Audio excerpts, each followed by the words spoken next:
আসসালামু আলাইকুম রহমতুল্লাহি ওবরকাত। দেখো, এই দুনিয়াকে আমরা যতই আপন ভাবি, আর এই দুনিয়ার সয় সম্পদ যাতে আমাদের নিজের মনে করি, আসলে এই দুনিয়াও আমাদের না, এই দুনিয়ার সয় সম্পদও আমাদের না।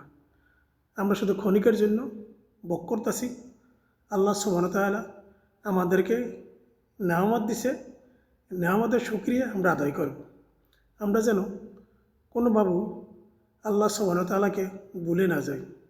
আমরা যেন নেয়ামতের শুকরিয়া আদায় করতে ভুলে না যাই। আমরা যা কিছু করিব আল্লাহ সুবহানাহু ওয়া তাআলাকে সন্তুষ্ট করার জন্য করিব। আমরা যেন এই দুনিয়ার নেয়ামত আমরা নেয়ামত মনে করে আমরা ভোগ করি।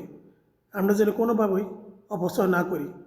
আমরা যেন কোনোভাবেও এই আমাদের সম্পদ আমরা খারাপ কাজে ব্যবহার না করি। আমরা যা কিছু করব আল্লাহ সুবহানাহু ওয়া তাআলার সন্তুষ্ট করার জন্য করব। আমরা যা কিছু করব মানুষের কল্যাণের জন্য করব। আমরা যা কিছু করব আখিরাতের কল্যাণের জন্য করব। আল্লাহ সুবহানাহু ওয়া তাআলা আমাদেরকে যেন উত্তম প্রতিদান দান করে, এইটুই আমার কামনা।